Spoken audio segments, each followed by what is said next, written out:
अहाँ सब श्रोता के गोर लगै छी। एक गोट बजरंग बली के भजन कहै छी।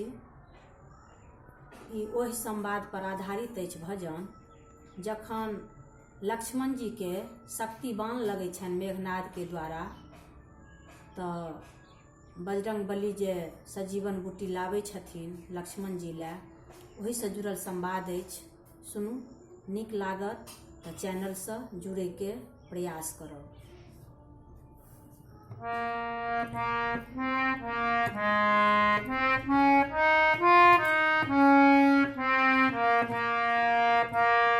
बजरंग राख हमरो मान, बजरंग राख हमरो मान।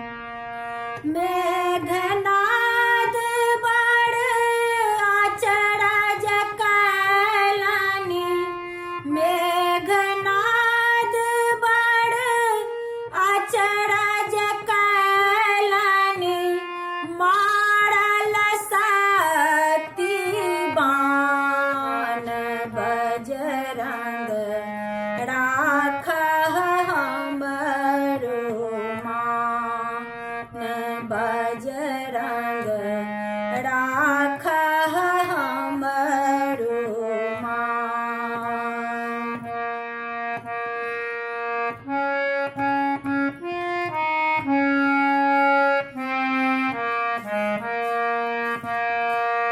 चंद्र उदय जा धरि अछि आशा, चंद्र उदय जा धरि अछि आशा। अरुण उदय छूट प्राण, देश अयोध्या हम कोन जायब, देश अयोध्या हम कोन जायब।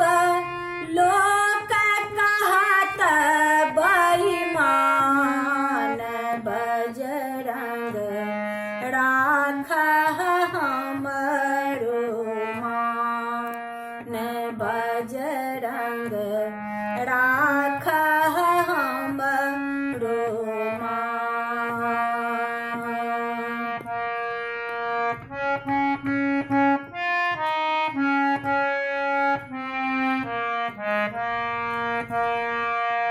चंद्र उदय जा धरि अछि आशा, देश अयोध्या हम कोन जायब।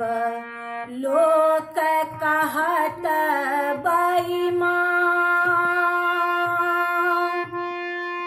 रोहि रोहि पूछत मातु सुमित्रा, रोहि रोहि पूछत मातु सुमित्रा।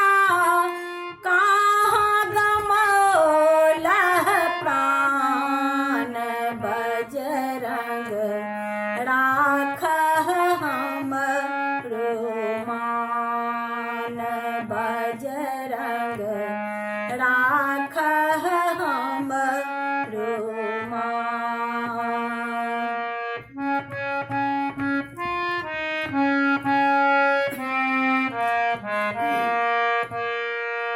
बजरंग गेला सजीवन लौला, बजरंग गेला सजीवन लौला। कंचन नगरी समा,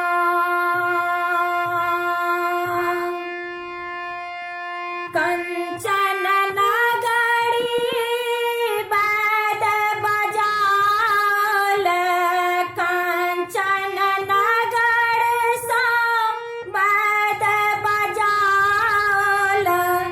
राखल सान गुमान, बजरंग राख हमरो मान बजरंग राख हमरो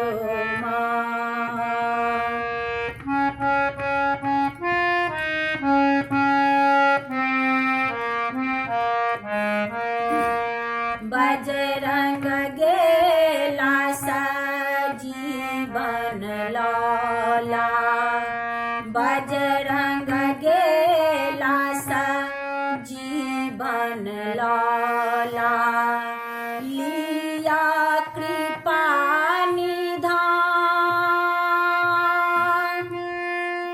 कंचन नगर साबद बजाल कंचन नगर साबद बजाल राखल मान गुमान बजरंग राख हमरो मान बजरंग राख हमरो मान बजरंग राख